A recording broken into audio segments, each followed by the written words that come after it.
I want to give you some introductions to the evening and give you some ideas what to expect for the next 2-ish hours. And so to begin with, I'm Derek Watson, and I am the Client Relations and Business Development Manager at Renaissance Properties here in town in Old Richmond. Part of my day job is I am one of the principals of North Watson Consulting, a tech and consulting firm here in Richmond with my wife. The other part of my day job is I'm the president of the board for the Center City Development Corporation. So you are here in the Innovation Center, welcome. This is one of my favorite places in town. I find myself here at least 2 days a week. On a less busy week, more often on a busy week. So it's nice to have you in this evening for the Downtown Business Group's discussion and mayoral forum this evening. I want to tell you a little bit about the downtown, just some highlights in case you hadn't known or had missed the paper in the last 6 months or so. We have awarded 4 projects for upstairs housing. 2 have been completed and are occupied to date. If you live downtown in one of those, please raise your hand. If you will be moving downtown into one of those shortly, raise your hand. Where are you? There we. Come on now. Thank you. Thank you. $100,000 of public investment has resulted in over $1 million of private dollars, and that's the goal. A little private stuff, public stuff goes a long way to opening the door to private investing. 10% of the new business growth seen in all of Indiana Main Streets in 2014 was in Richmond. 10% of all Main Street growth in the entire state of Indiana's Main Streets was here on ours. How many of you have heard that Reed has moved downtown? Are you a Reed person? Raise your hand. I see you, Sherry. Reed has come down with 80 jobs, 35 more pending. Osborne has moved down here. Other folks have as well, so it's very exciting. The last is there are 35 tech-related professionals working in the 700 and 800 block. If you find yourself downtown on a Wednesday and want to meet some of these tech professionals, stop by here noon for Pizza Wednesday. It's a chance for tech friends and friends of tech to gather. Sometimes the conversations I can't follow, and that's kind of saying something.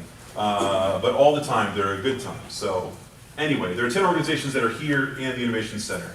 For tonight, we will have Kyle, who will have about 45 minutes for this first session. There are a number of questions that have been carefully written, and sort of a group of people have gotten together and have had ideas as to what to say and trying to get some information from these from our candidates. What happens in Main Street is crucial, and so we want to make sure that we have a chance to hear your ideas. We're very curious and very excited about what you have to say. 2 more things before we start the questions. 1, if you have one of these in a pocket or a purse or in the table, please put it on silent or turn it off altogether.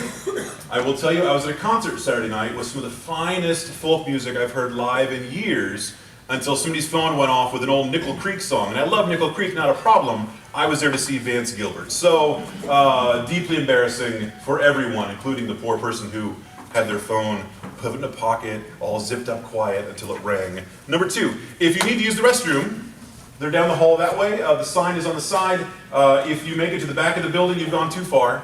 If you make it to the alley, you've gone out the wrong door. But the potties are down the way. And so with that, please, I've asked Kyle to give us a literal 2-minute introduction. I will watch my watch. And then we will move into a number of friends and colleagues who will ask questions. So, Kyle. Thank you, sir. Welcome. Thank you, everybody. Appreciate you having me here this evening. See some faces here that look very familiar. My name is Kyle Ingram. I'm the Republican candidate for mayor here in the great city of Richmond. I've been a product of Richmond for over 45 years. Both my parents were educators here for the better part of 40 years. Probably everybody in this room who attended Richmond High School probably had my father for driver's ed. If you didn't, you probably had a guy by the name of Wayne Van Sickle. I see his daughter is here with her husband, Mike Lyons. I've got 2 kids. My son, Michael, is 24 years of age. He's attending Ball State University right now, getting his master's in business. And my daughter, Erin, just turned 21. She is a junior in college at Indiana University, Purdue University over in Indianapolis, better known as IUPUI. She's a very, very good golfer. And at some point in time here in the fall, I'll be making a couple of trips to watch her play collegiate golf, which for those of you who have kids and you have those that were involved in extracurricular activities, it's one of the great benefits of being a parent to see your kids compete. With that, I'll open up the forum to the questions. I've got my written responses to the questions that were forwarded to myself and Dave Snow. It's my understanding after that there may be some other questions pertaining to those that have already been asked that maybe you want clarification on, or there may be a question of interest for me personally, about me personally, that we would like further information on. So without any further ado. Wonderful, thank you. Yeah. Well done, that was 2 minutes on the nose, I'm impressed.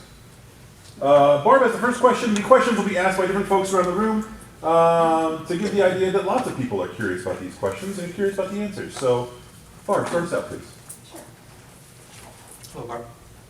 Which stellar projects are you the most excited about, and how can you, as mayor, help to continue to build on the stellar projects that have already begun?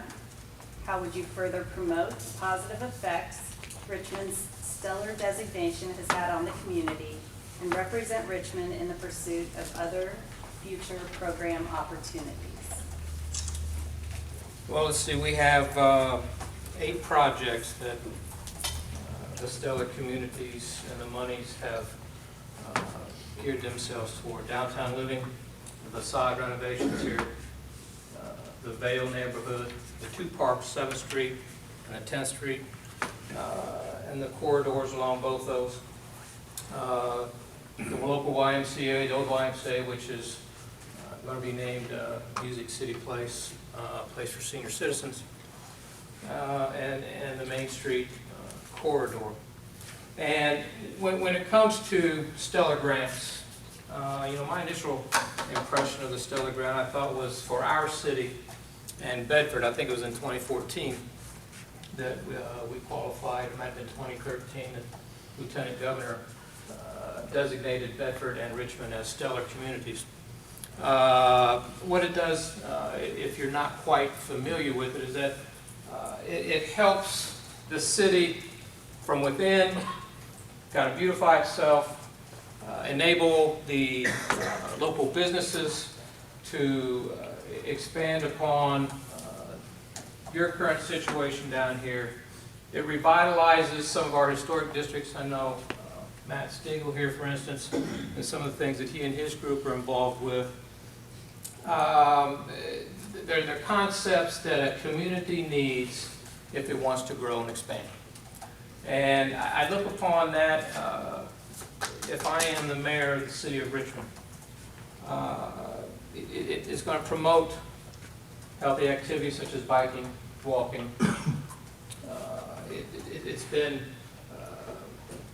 not necessarily approved, but folks like the Economic Development Commission, this center here, the Innovation Center, the Wayne County Foundation, and even Reed Health have put their time and efforts into making those appropriations and those monies for this community well worth its while.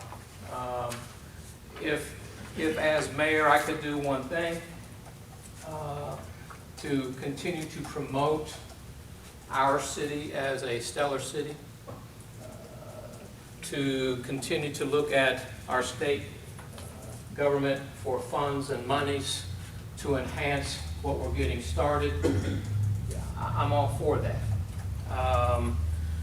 We have, as you well know, we've got a parks department right now that hurts financially. We're having a difficult time keeping up with the current parks that we have. I think the downtown park here is going to be an addition that this city looks at in years, and as we move forward, they're going to look back on this particular time frame as the start of the revitalization of our city. I hope that answers your question. Before we move to Rachel, of those 8, which is your favorite?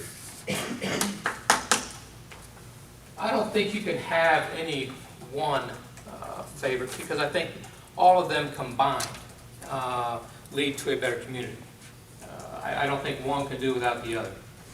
If I had to make a decision, it would be the local YMCA building. And I say that only because that facility and our current Reed Hospital are probably two of the biggest eyesores that this city has.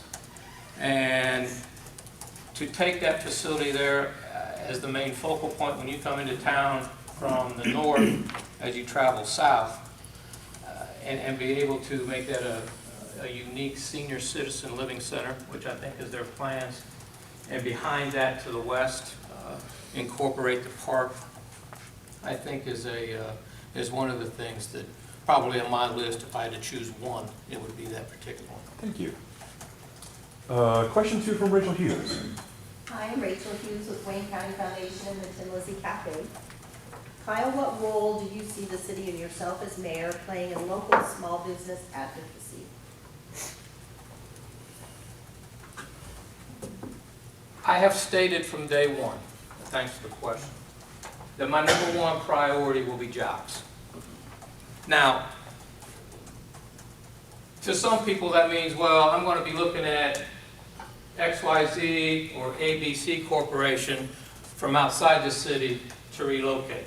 That's part of what I would want to do. But I think we can all agree that first and foremost, the revitalization of this city, the hopes of this city start with the folks that are already in this room, and that's our current business owners. It starts with you. And for me to begin by saying, I, as your mayor, will come to you and say, what is it?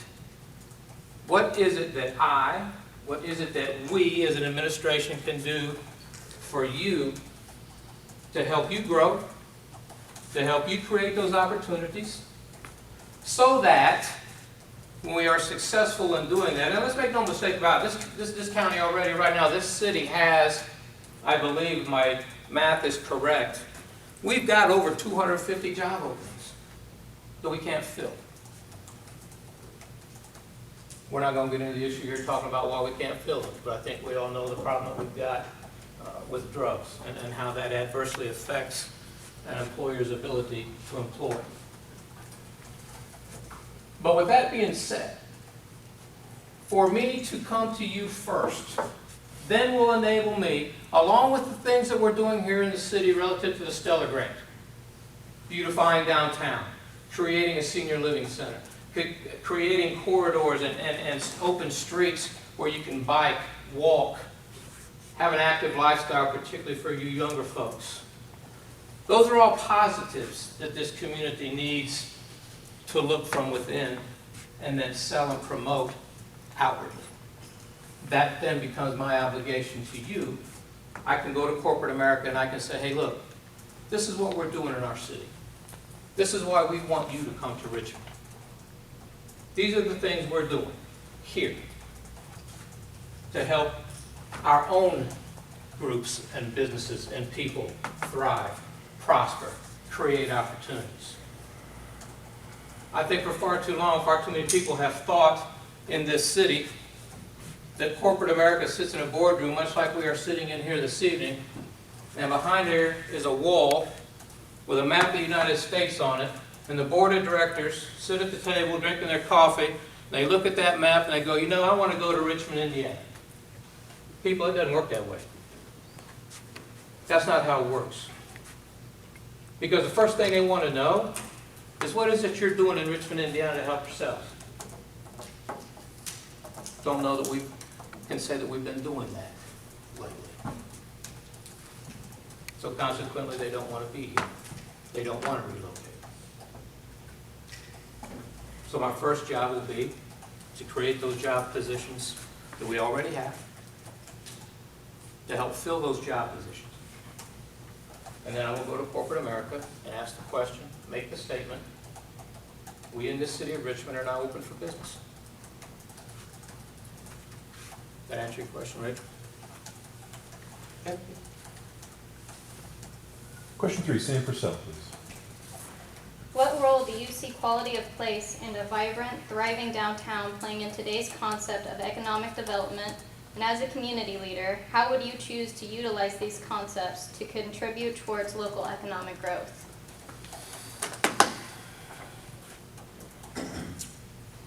Quality of place in Richmond begins with a combination of a couple things. Creating job opportunities, which we've already talked about. And aggressively attacking crime and drug activity, which we really haven't discussed yet. Those two things, creating job opportunities, attacking the drugs and the crime. See, if our crime and our drug activities continue to go in the direction that they're going, then fewer people and fewer businesses look at Richmond as a place that they actively want to pursue, as a place they want to relocate their business, relocate their families due to lack of potential safety issues. So we have to attack those issues.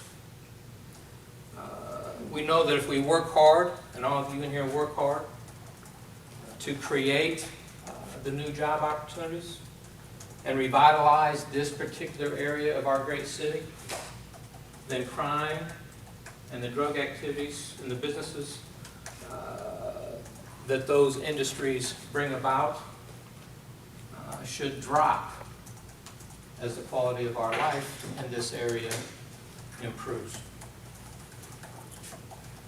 I want to work with the Richmond Police Department and other agencies to develop a strategic plan for safe community. I'm going to identify and prioritize, for instance, the necessary tools that our police department needs. My roadmap to revive Richmond, those things are on there, www.ingrammayor.com. Most of you may not know that our local police force has portable radios. Very few of them have in-car radios. So, portable radio is not exactly a reliable source. I've spoken to several police officers who have questioned the use of those. And let's just take this scenario. We all know out here on the far east of town, when you come off of 70 headed west, and you get into the first Richmond exit, you come off the interstate there, and you're on your cell phone, and what happens? Your call drops, because there's no reception there. So, if the portable radios that my police officers use don't operate because of inefficiencies, and now they have to call using their cell phone for backup. But we just said that there's no reliable cell phone reception on that end of town. Now, it hasn't happened. It hasn't happened yet. But what if one of our law enforcement officers loses their life because of the lack of a quality radio in car? Can't do much about the cell phone reception. What if that happens? Who does that fall on? Who's liable for that? Especially when we know that it's an issue. So I make this promise to you, the citizens. I'm going to make the same promise to my police officers. When I see Mr. Purcell, same thing with you and your fire department and your first responders. I am going to guarantee to my police officers and my first responders that I will do everything I can to make sure they go home safely each day, each night, to their families. I will not make that same guarantee to the criminal, the drug addict, or the thief. Let me be clear. Let me just say this one more time. I am going to promise my first responders and my police officers do everything I can to make sure that they go home safely every day, every night, to their families and loved ones. I will not make that same promise to the drug dealer, the criminal, or the thief.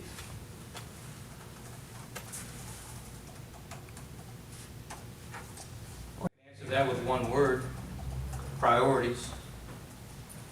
But I don't know how many people we have in here, let's just call the number 75.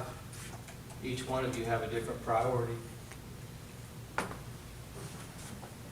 So how does our city leaders, how would my administration prioritize what's important for the benefit of the whole community? We need to review our city budget. And we got to reallocate money to support our economic development, our crime fighting programs, anything and everything that we can put on the table to fund and prioritize certain objectives and certain projects. We've got to be creative. I think we just read today that our current IT person has resigned. We're in up to our neck with Umball as far as the monies that we owe them. Finding a capable person, finding that IT person to handle our city's finances is probably first and foremost on my agenda if you want to prioritize. I've got to be, in essence, your employee. If I become mayor of the city of Richmond, I work for you. I don't like the word transparency. I think that's an overused phrase, an overused term. But having town hall meetings on a quarterly basis, making sure that my department heads are meeting with me on a regular basis so that we know exactly what we are or aren't accomplishing within our city government. And that goes to streets, it goes to parks, it goes with fire, it goes with police, it goes right on down the list. I can't, as the mayor, I think it's impossible for me to do every one of those department head jobs. That's why you hire the right person to do the job. You put them in position and tell them this is what your expectations are.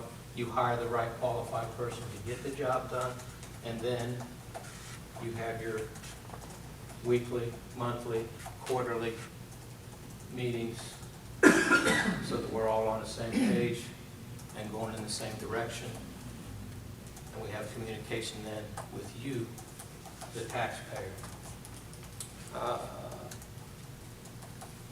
I've got to listen and discuss public concerns.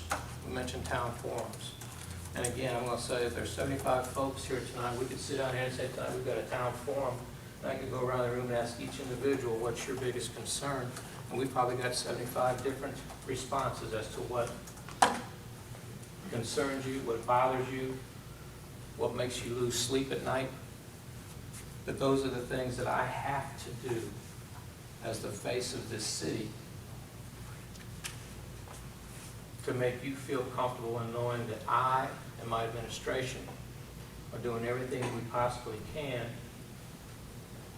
to help stop where we are now and go in another direction. Can I answer your question, sir? Okay. Question 5, Sherry Beach. There you are. This is quite long. The recent redevelopment of several downtown buildings, including several loft living spaces, has brought to light challenging obstacles, such as complications with zoning, codes, and backdating requirements at a city level due to outdated local urban building standards. These limitations can inhibit extensive renovation projects to the point of making them financially unfeasible, potentially stunting the revitalization of our downtown. How do you feel about the development of a residential neighborhood in the downtown, and how would you see the city addressing these issues to ensure revitalization of the district and that continues? Well, let's make I said perfectly clear that I support the development of a residential, or the continued development of a residential area here in downtown. I think if you look across the country to different cities, even cities of the size of Richmond, for young people, and that I think is something we need to start thinking seriously about, how we're going to attract that younger person here in this city to stay, and then also be able to recruit those individuals here. They want a more urban setting, so that they can walk to work, ride their bike to work. Areas like in the Depot District in downtown here where there's food and entertainment that they can gravitate to. If we in the city of Richmond want to become that modern city, and one that is going to successfully compete for our younger generation, then we've got to have a vibrant, thriving downtown area. And that includes a residential downtown. Some of you may say, well, is that really going to work? Why is it that maybe you think that's relevant? And I'll say to you that if you look to the west here, about 70 miles to the city of Indianapolis, and if those of you who remember what Indianapolis was like 25, 30 years ago, and where they've come to now, I'm not comparing Richmond, Indiana to Indianapolis. But Indianapolis to me is a model city of why this type of activity and this type of a stellar movement in our city works. Indianapolis is alive. Indianapolis has great young folks. There's activity going on down there on a nightly basis. They feel comfortable. They feel safe. So I would say to you, just look 60, 80 miles west of the city of Richmond. When you think about Indianapolis, Indiana, and as you start migrating east, you've got Greenfield, which just continues to grow. You have just to the north of Greenfield, Fishers, Hamilton County, Hamilton Southeastern. They've got 2 high schools, building a 3rd, looking at possibly building a 4th.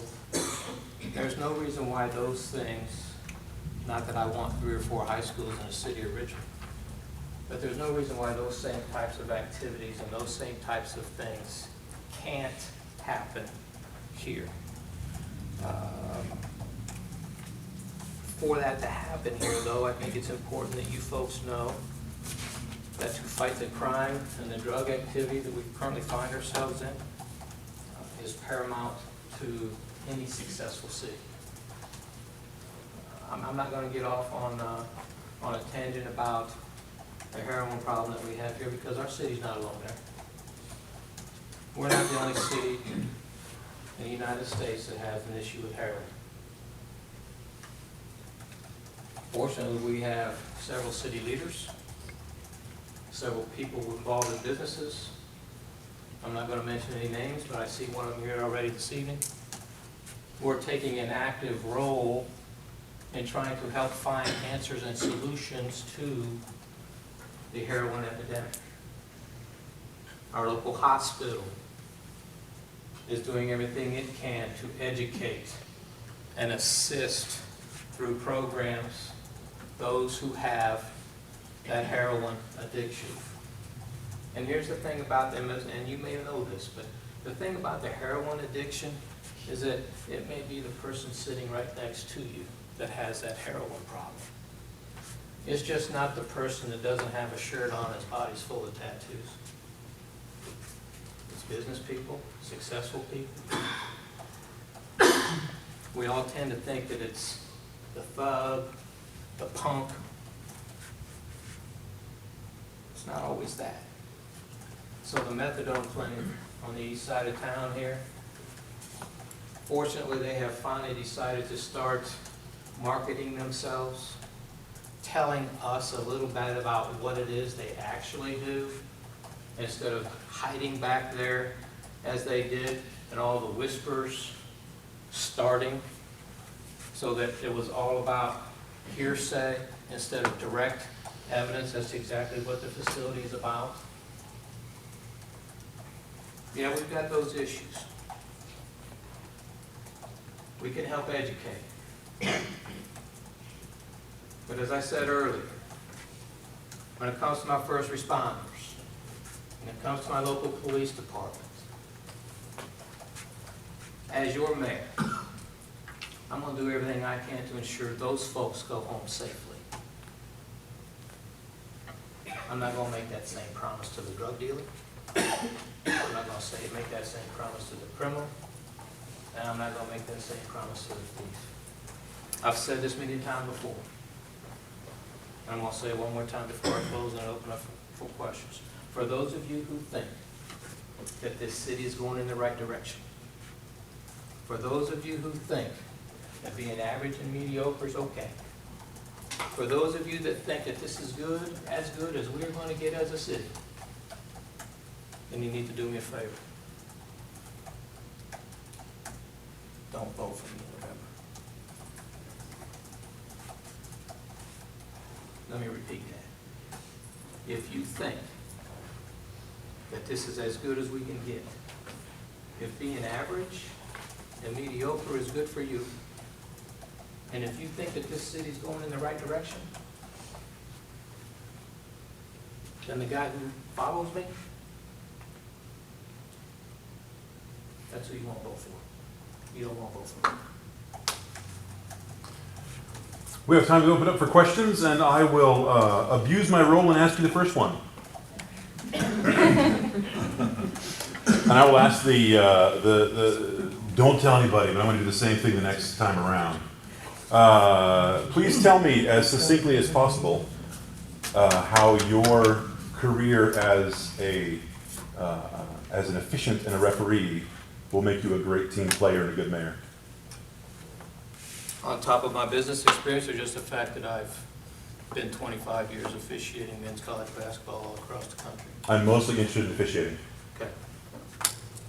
As a basketball official, you have rules that you are to enforce. You have different partners every evening. Most of you see three guys. If you watch television, you're going to see three folks working one night. The next night there's three other people. I might work tonight with Mr. Van Fleet and Mike Lyons. I might work tomorrow night with Dakota Collins and Brandon Searcy. But we've all got to work together. We've got to communicate. We've got to be diligent in our individual responsibilities. We have to make sure that we provide both teams an equal and fair opportunity to be successful. We have to listen. That's probably the most important attribute of being a basketball official. You have to listen. In some cases it's selective hearing. Okay? You know, when Tom Crean, Rick Pitino, Matt Painter, Mike Krzyzewski, when you're standing right here and they're right there, and they're just as calm and cool, and the TV commentators are, well, you know, Coach K, he's out there, he's talking to his kids, trying to get, and Coach K is just ripping you a new one. You just selectively hear what he's got to say, you file it away, and then draw the line. And when they draw the line and they toe the line and they cross the line, there's a penalty. So in 25 years as a men's basketball Division I official who has traveled from Hawaii to Buffalo, freaking New York, and every spot in between, it's a great advocation. Advocation. It turned into a career path for me that I would not change. To this day, would not change. It's opened up a lot of doors. It's created a lot of business opportunities. Created a lot of friendships, even with some coaches. But the most important attribute of being a men's college basketball official, and the travels is the ability to listen, communicate, stand firm in your judgment, admit mistakes, hopefully not too many, stand firm in your commitment to the job you're doing each and every night. And in this case, as a mayor, stand to my commitment doing my job each and every day. Thank you. Who's got a question? And I reserve the right to abuse my role and ask for different questions. So I'm asking for questions that are just about downtown, questions about Center City, questions about what happens basically A to A, 5th to 12th. We can arm wrestle between 10, 12, 13, 14. But that's sort of what we're talking about. So and I would really like it to be where you ask a question and don't give a long preamble because we don't have much time. So your name and the question. Yes, sir. Pete Bartle. As regards the Stellar projects, the 7th Street Park and some of the other areas are going to draw dollars away from existing facilities we have in this community. We have limited resources. Do you think that some of these ideas or some of these plans could deflect dollars away from other parks that we need to have available? And how are you going to handle that? Are you talking about funds for the 7th Street Park? And how those funds may indirectly affect our current park system? Yep. Okay. I think, Pete, if we take a look at the parks that we have, and I don't know what the exact number is, Bill, you're 14, 15 parks, whatever the exact number is. There's probably 11 of those 14 or 15 that are just classified as city parks because it's an empty plot of land between two buildings or two homeowners that nobody wanted, so we call it a city park. Okay, so you go to the homeowner. What's the value of the real estate? Do you want to purchase it? No. Do you want to purchase it? No. Go to a foundation. City says you can have it for $1. Then this foundation can do with that property whatever they want to do. So if I can figure out a way to get rid of 9, 10, 11, 12 parks that way and focus on Glen Miller, Springwood, Clear Creek, and the 2 new parks that we've got, that's a win. Okay?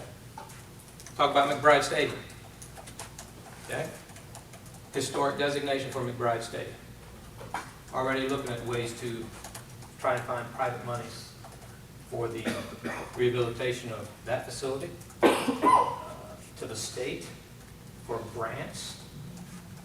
How many of you know about Bossy Field in Evansville?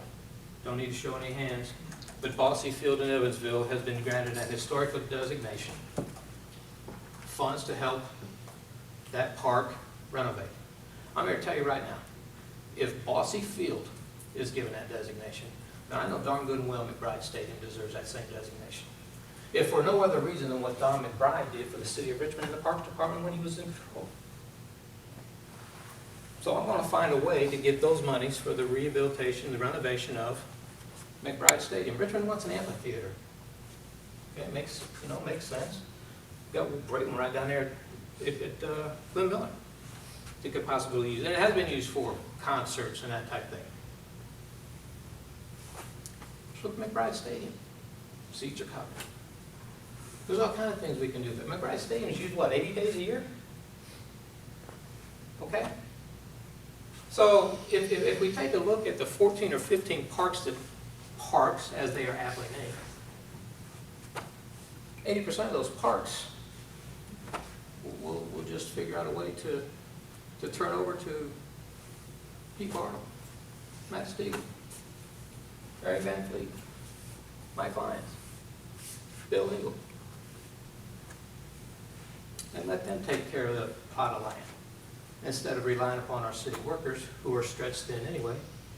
We've got no finance. Allegedly, we have no monies. That goes back to the budget. We'll go about it that way. Did that answer your question? Does, thank you. We have time for 1.5 more questions. Who are you? Kim Hobby, above my building.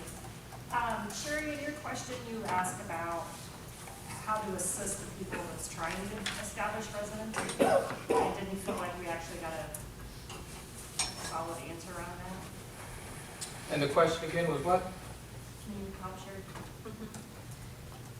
Should I read the whole? No, just the What was part it- about what was the what to question do to number? assist. How do you feel about the development of a residential neighborhood in the downtown? And how would you see the city addressing these issues to ensure revitalization of this district continues? And your question again is what? More about how you can help assist these people that are getting, not grandfathered in. I mean, we have people that want to live above the businesses and things, but they're coming up against brick walls. So how can you help us? So we can talk with your permit folks, we can talk with the inspectors and find out, much like why they continue to, in a lot of cases, inhibit our local businesses from expanding or growing, and always looking for a reason to say no, or always looking for a reason to make things difficult on you, the business owner.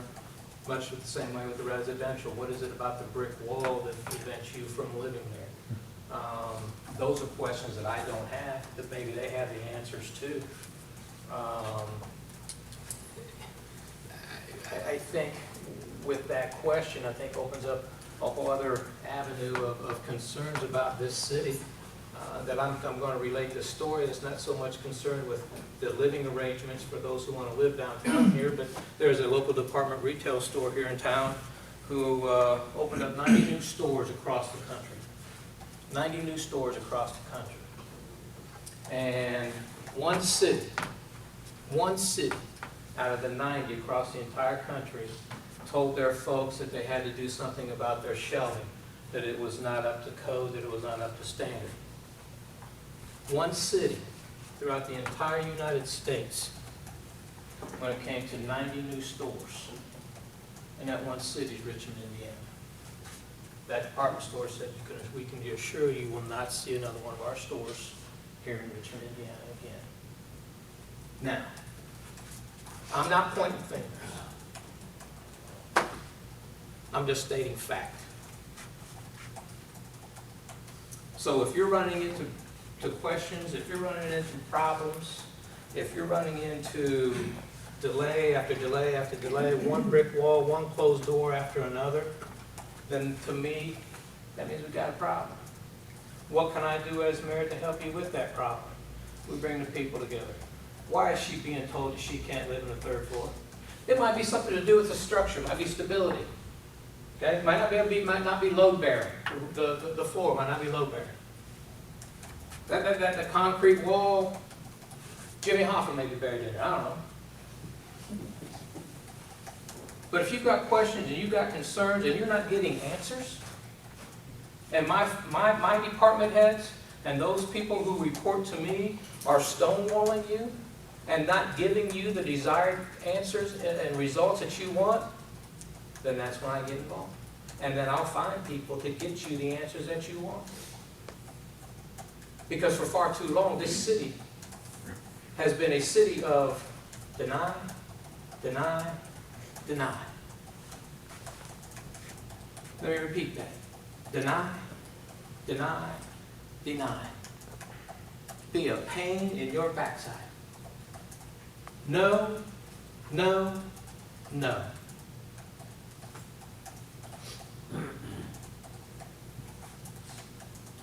Not going to have it anymore. I'm going to find people that are going to say, yes, yes, how can I help you? We can get that done. Have you thought about this? How you want to do this? May not be able to get that done, but we can sure help you do it this way. Instead of, no, can't do it, find another option. When you find that other option, come back and then maybe we'll talk.